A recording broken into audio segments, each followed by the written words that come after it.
और मंच पर उपस्थित मंडल के सभी पदाधिकारी और आज इस संजय कॉलोनी के अंदर आए हुए प्यारे भाइयों, बहनों, माताओं और मेरे जिगर के टुकड़े जैसे मित्रों, आज मैं यहाँ पर ब्रह्म सिंह तंवर जी को विधायक बनाने की अपील करने के लिए आया। 8 तारीख को आपने तय करना है कि दिल्ली के अंदर किसकी सरकार बनने वाली है। 8 तारीख को आपको तय करना है कि दो जो ताकतें आमने सामने खड़ी है, एक और नरेंद्र मोदी जी है जो सर्जिकल स्ट्राइक और एयर स्ट्राइक कर पाकिस्तान के घर में घुसकर आतंकवादियों का सफाया करता है, और दूसरी ओर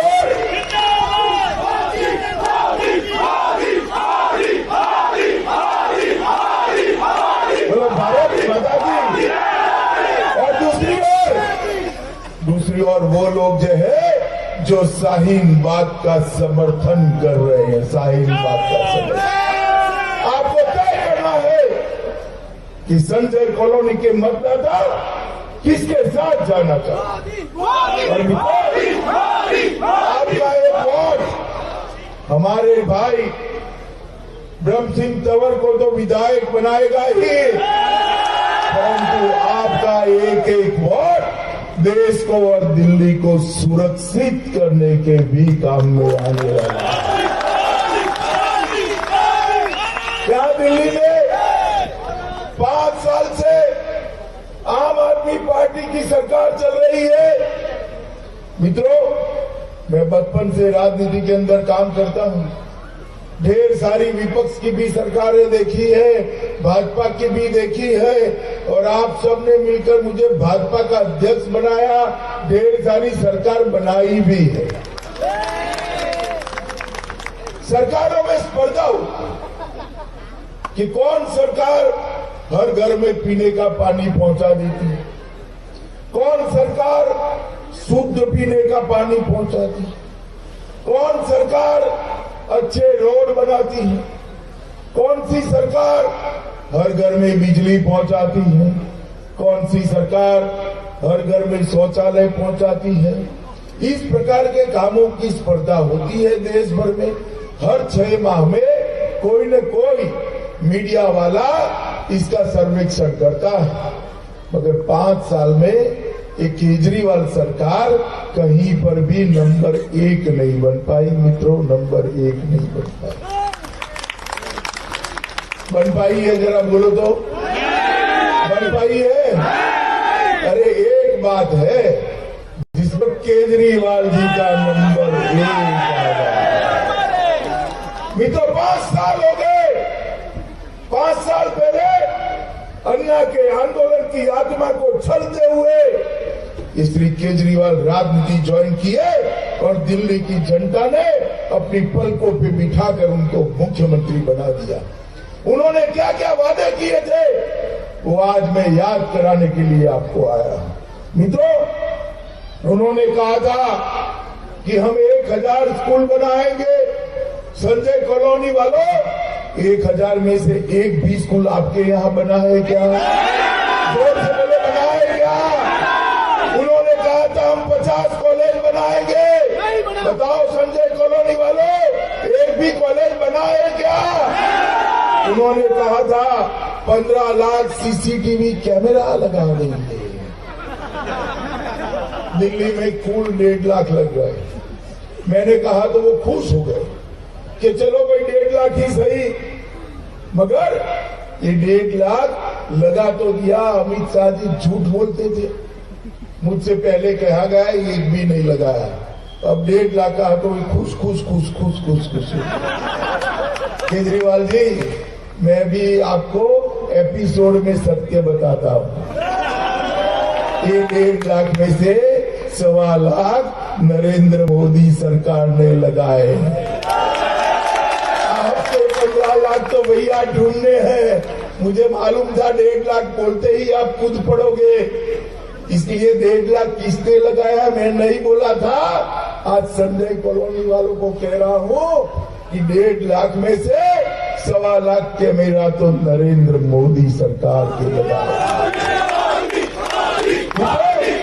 इन्होंने कहा था 5,000 डीटीसी की बसें नहीं लाएंगे, नहीं छोड़ो, पुरानी थी उसमें से भी 1,000 कम हो गई, 1,095 कम हो गई। मित्रों, उन्होंने कहा था 8 लाख युवाओं को दिल्ली सरकार का नौकरी देंगे। युवाओं मिला है किसी को? अरे बताओ, मिला है? उन्होंने कहा था अस्थायी कर्मचारियों को स्थायी कर देंगे, परमानेंट कर देंगे। ये बेचारे आज भी मारे मारे घूम रहे हैं। मित्रों, उन्होंने कहा था दिल्ली के कोने कोने में हम वाईफाई लगा देंगे, फ्री वाईफाई। आता है भी आपके मोबाइल पर? आ रहा है क्या? जरा बताओ, आ रहा है क्या? मित्रों, उन्होंने कहा था यूरोप जैसी सड़कें बना देंगे, यूरोप जैसी। मैं अभी आया, रास्ते में ढेर सारी सड़क तो ऐसी है कि सड़क में गड्ढा है या गड्ढे में सड़क मालूम नहीं। मित्रों, इन्होंने कहा था स्वच्छ पीने का पानी देंगे। अभी अभी ब्यूरो ऑफ इंडियन स्टैंडर्ड ने 21 शहरों के पीने के पानी के नमूने चेक किए, सब में अंतिम नंबर अगर किसी का आया है तो दिल्ली का आया है, दिल्ली का। दिल्ली देश के 21 शहरों में गंदे से गंदा पानी अगर कोई शहर की जनता पी रही है तो दिल्ली की जनता पी रही है। और केजरीवाल जी, आपने कहा था कि जमुना जी को हम स्वच्छ कर देंगे, निर्मल कर देंगे। मैं केजरीवाल जी को चैलेंज लगाता हूं, जमुना जी में एक डुबकी लगाकर बता दो तो दिल्ली वाले माने की स्वच्छ पानी है। अरे केजरीवाल बाबू, आप क्या जमुना जी को स्वच्छ करोगे? जमुना जी कैसे स्वच्छ होगी वो समझना है तो प्रयागराज के कुंभ में चले जाते और गंगा जी में डुबकी लगाते तो मालूम पड़ता योगी जी और मोदी जी ने गंगा को कैसे स्वच्छ किया है, वो आपको मालूम पड़ता। मगर मित्रों, इनका तो झूठ बोलने का सिलसिला इतना लंबा है। चुनाव के वक्त उन्होंने बच्चों की सौगंध उठाई कि मैं सरकारी मकान नहीं लूंगा, मैं सरकारी गाड़ी नहीं लूंगा। जैसे ही मुख्यमंत्री बने, सबसे पहली फाइल सरकारी मकान और गाड़ी लेने की चलाकर टप कर उसके अंदर 5 साल रह लिए। चलो भाई, इसका तो हमें कोई गम नहीं है, मगर दिल्ली की जनता को जो वादे किए थे वो वादों का क्या करें? और अब जब हम सवाल पूछ रहे हैं, केजरीवाल कह रहे हैं दिल्ली की जनता का अपमान होगा। अरे दिल्ली की जनता का हम अपमान क्यों करेंगे भैया? ये तो हमारे भाई बहन है, हम क्यों अपमान करेंगे? मगर आपके झूठ पर सवाल करने का हमारा अधिकार है। आपका झूठ ये दिल्ली की जनता का अपमान नहीं हो सकता। आप अपने आप को दिल्ली समझते हो क्या? मित्रों, केजरीवाल दिल्ली है क्या? जरा जोर से बोलो, दिल्ली है क्या? इनके मन में भ्रांति है कि उनके खिलाफ कुछ सवाल करो तो पूरी दिल्ली की जनता नाराज हो जाएगी। केजरीवाल जी, दिल्ली का छोड़ो, नई दिल्ली सीट पर जाओ। इस बार नई दिल्ली सीट में नीचे जमीन खिसक गई है। ये मीडिया वाले बैठे हैं, मैं कहना चाहता हूं सारे मीडिया वालों, काउंटिंग के दिन नई दिल्ली सीट पर ध्यान रखना। इसका नतीजा क्या आने वाला है? वहां इस बार संजय यादव नाम का हमारा कमल खिलने वाला है। मित्रों, मोदी जी ने 2014 में आपने प्रधानमंत्री जी को, मोदी जी को प्रधानमंत्री बनाया। 2015 में मोदी जी ने केजरीवाल को पत्र लिखा कि सारी अनधिकृत कॉलोनियों का सूची भेज दो, नक्शा भेज दो, हम उसको अधिकृत करना चाहते हैं। उन्होंने कहा 2 साल लगेंगे। 17 में फिर से कहा तो फिर से उन्होंने जवाब दिया 2 साल लगेंगे। 19 में आपने रमेश बिधूड़ी को जिता दिया, वो सांसद बन गया, मोदी जी प्रधानमंत्री बन गए। मगर इस बार मोदी जी ने पत्र लिखने की गलती नहीं करी। उन्होंने सैटेलाइट से सारी अनधिकृत कॉलोनियों का नक्शा बनाया और उसको कलम के एक झटके से सारी अनधिकृत कॉलोनियों को अधिकृत करने का काम नरेंद्र मोदी। मैं आज आपको कहने आया हूं, संजय कॉलोनी के साथ साथ बापू कॉलोनी, संभव कॉलोनी, भीम बस्ती, शांति कॉलोनी और ये सारे कैंपस जो है, कॉलोनियां है, उसको कोई तोड़ने नहीं आएगा। इसको अधिकृत करने का काम हम करेंगे। ये जो आपके विधायक है, ये बार बार नोटिस भिजवाते हैं ना, एक बार उसको बदल दो, ये सारी कॉलोनी को हम हमेशा के लिए मालिकी देने का काम ये भारतीय जनता पार्टी की सरकार है। सारी अनधिकृत कॉलोनियां जो अधिकृत हुई है, इसके अंदर रोड, लाइट, बागीचा, स्कूल और एक छोटा सा बच्चों के लिए पुस्तकालय बनाने का काम भी ये भारतीय जनता पार्टी की दिल्ली सरकार है। मित्रों, हम चाहते हैं कि 50 लाख लोग जो अनधिकृत कॉलोनी में रह रहे थे, मोदी जी ने अधिकृत तो किया, मगर उनका जीवन भी अच्छा होना चाहिए। उनको भी ये सारे अधिकार मिलने चाहिए जो बाकी दिल्ली वासियों को मिलते हैं। और इसलिए इसके लिए एक बड़ी योजना नरेंद्र मोदी जी ने बनाई। ये केजरीवाल जी ने स्वयं तो कुछ नहीं किया, मगर मोदी जी जो करना चाहते हैं उस पर भी रोड़ा अटका कर बैठे हैं। मित्रों, मोदी जी ने एक आयुष्मान भारत नाम की योजना बनाई, जिसके अंदर हर गरीब व्यक्ति को 5 लाख तक का सारा स्वास्थ्य का खर्चा फ्री ऑफ कॉस्ट मिलता है, कोई खर्चा नहीं। मित्रों, देश में 60 करोड़ लोग और 10 करोड़ परिवारों को ये फायदा मिला है। आज स्थिति ऐसी थी कि गरीब बेटे का बाप अगर बीमार पड़ जाए और उसको अस्पताल में ले जाए तो बाप बेचारा दवाई नहीं करा सकता था। बिल देखकर वो कहता था, बेटा घर पे ले चल, ये कर्ज का क्यों उठाता है, मेरा जो होना है वो होगा। और आंख में आंसू के साथ बेटा अपने बाप को घर ले जाता था। आज मैं आपको बताने आया हूं, भाइयों बहनों, 1 करोड़ गरीब लोगों के ऑपरेशन एक भी पैसा लिए बगैर नरेंद्र मोदी जी ने फ्री ऑफ कॉस्ट करने का काम समाप्त। मगर आप लोग क्यों ताली बजाते हो भाई? संजय कॉलोनी वालों, आपको ये फायदा नहीं मिला है क्योंकि केजरीवाल बाबू ने ये आयुष्मान भारत योजना को दिल्ली में लागू नहीं किया है। उनको डर है अगर ये योजना लागू करी तो ये गरीब नरेंद्र मोदी के साथ जुड़ जाएगा। मगर चिंता मत करो, 11 तारीख को काउंटिंग होगा, 12 बजे परिणाम आएगा, 1 बजे दिल्ली का मुख्यमंत्री भाजपा का होगा, 2 बजे आयुष्मान भारत योजना ये संजय कॉलोनी के हर रविवार को हम रोड़ा बनकर रखते हैं। हर झोपड़पट्टी को वही 2 रूम का फ्लैट देने का वादा मोदी जी ने किया है, ये केजरीवाल इसमें आड़े आ रहे। मित्रों, मेरा आपको करबद्ध निवेदन है कि सरकार दिल्ली का भला नहीं कर सकती, गरीबों का भला नहीं कर सकती, उसको बदल देना चाहिए। बदलना चाहिए नहीं बदलना चाहिए नहीं बदलना चाहिए।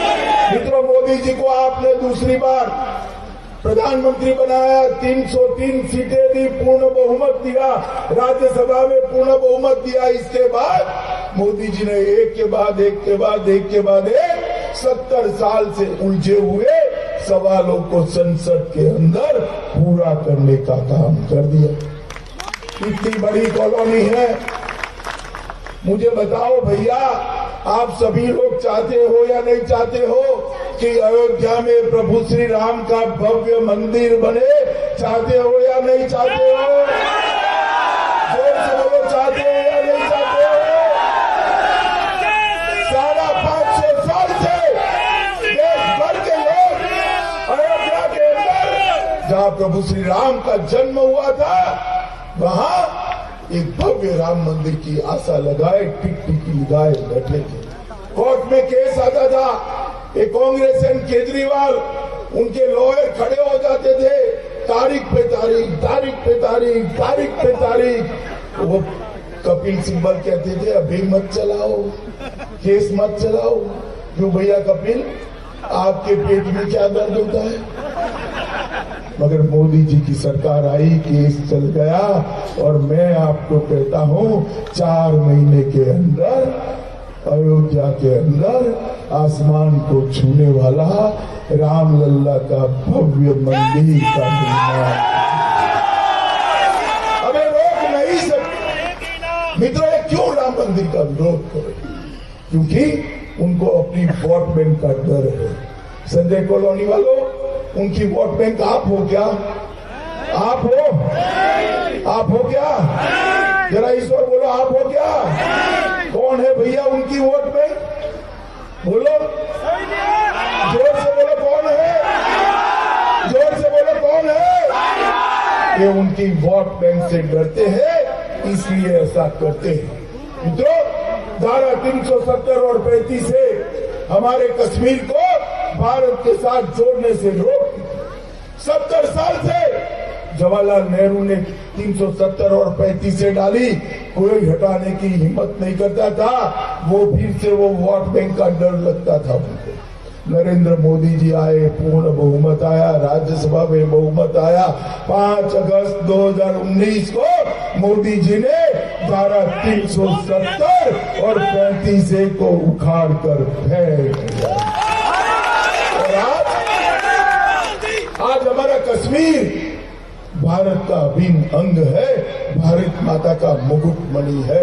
26 जनवरी को आसमान को छूने वाला तिरंगा, उसका झंडा तोलन देखकर हर हिंदुस्तानी की छाती गदगद फूल गई। और ये क्यों विरोध करते थे? 370 हटाने का विरोध क्यों करते? उनकी वोट बैंक का डर था। संजय कॉलोनी वालों, उनकी वोट बैंक आप हो क्या? जरा बोलो भाई, आप वोट बैंक हो? आप हो? कौन है बताओ? जोर से बोलो, कौन है? जोर से बोलो, कौन है? मित्रों, यहाँ पर कांग्रेस की सरकार थी, सोनिया मनमोहन की सरकार थी। पाकिस्तान से आए दिन आलिया मालिया जमालिया घुस जाते थे, हमारे जवानों का सर काट कर ले जाते और इनके माथे पर छू नहीं रही थी। मोदी जी की सरकार आई, पाकिस्तान ने उरी पर हमला किया, पुलवामा में किया। उनको लगा कि अभी भी कुछ नहीं होगा, उनको मालूम नहीं था कि सरकार बदल गई है। अब कांग्रेस की सरकार नहीं है, कमल फूल की भाजपा की सरकार है। और अब मोदी बाबा मनमोहन सिंह प्रधानमंत्री नहीं है, 56 इंच के सीने वाला नरेंद्र मोदी। जैसे ही हमला हुआ, 10 ही दिन के अंदर एयर स्ट्राइक और सर्जिकल स्ट्राइक कर हमारे सेना के जवान पाकिस्तान के घर में घुसकर आतंकवादियों का भुर्जा बुलाकर वापिस आ गए। और आज देश की सरहदों को छूने की कोई हिम्मत कर नहीं सकता, क्योंकि देश का प्रधानमंत्री नरेंद्र मोदी है। मित्रों, अभी सीए की बात आई, यहाँ हजारों शरणार्थी रहते हैं ना भैया? संजय कॉलोनी में रहते हैं ना? मोदी जी ने पाकिस्तान, बांग्लादेश और अफगानिस्तान से जो शरणार्थी आए, हमारे सिख भाई है, हिंदू भाई है, बौद्ध है, जैन है, पारसी है, उनको नागरिकता देने का काम किया और ये इसका विरोध कर रहे हैं। और ये कह रहे हैं कि मोदी जी पाकिस्तानियों को क्यों नागरिकता दे?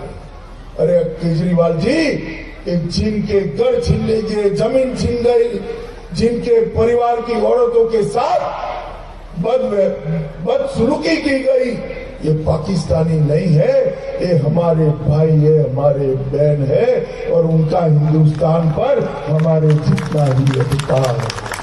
मित्रों, आप बताओ, पाकिस्तान से जो हिंदू सिख जैन आए हैं उनको नागरिकता देनी चाहिए या नहीं देनी चाहिए? जोर से बोलो, देनी चाहिए या नहीं देनी चाहिए? मित्रों, हम नागरिकता देना चाहते हैं, ये विरोध कर रहे हैं और सीएए का बिल लेकर आए, उन्होंने लोगों को उकसाया, दिल्ली में दंगे कराए और ये शाहीन बाग पर जो धरने पर बैठे हैं, ये मनीष सिसोदिया कहते हैं we are with Shaheen Bagh. मैं पूछने आया हूं मनीष भाई को, you are with Shaheen Bagh, we are with Sanjay colony. मैं भी कहता हूं we are with Sanjay colony. यहाँ पर जो पाकिस्तान से आए हैं और समाज के दलित भाई, आप तनिक मात्र चिंता न करो, जितना मेरे और मेरे बेटे का इस देश पर अधिकार है, उतना ही अधिकार आपका भी इस देश पर। आपको सम्मान के साथ नरेंद्र मोदी जी स्वीकार करते। मित्रों, ये दंगा फैलाने वाले दिल्ली की सुरक्षा सुनिश्चित कर सकते हैं क्या? बताओ, कर सकते हैं क्या? जरा जोर से बोलो, कर सकते हैं क्या? मित्रों, इस सरकार सिर्फ केजरीवाल की नहीं बदलेगी। केजरीवाल की सरकार सिर्फ नहीं बदलेगी, एक विचार पराजित होगा और भारत माता का पूजन अर्चन रक्षण करने वाला विचार सुरक्षित होगा, विजयी होगा। जब भाजपा की सरकार बनेगी, नरेंद्र मोदी जी का विजय होगा। मुझे बताओ संजय कॉलोनी वालों, मोदी जी के हाथ मजबूत करोगे क्या? जोर से बोलो, करोगे क्या? कमल के बटन पर निशान पर बटन दबाओगे? पक्का? देखो भाई, बटन यहाँ जरूर दबाना, गुस्से के साथ दबाना, जोर से दबाना। बटन संजय कॉलोनी में दबे, करंट इसका शाहीन बाग में लगना। दबाएंगे जोर से, भाजपा सरकार बनाएंगे, दिल्ली को सुरक्षित करेंगे, देश को सुरक्षित करेंगे, ब्रह्म सिंह तंवर को विधायक बनाएंगे, मोदी जी के हाथ मजबूत करेंगे। तो मेरे साथ दोनों हाथ उठाओ, उठाइए दोनों हाथ, परिवर्तन के संकल्प की मुट्ठी बीचे और प्रचंड आवाज से बोलिए, भारत माता की।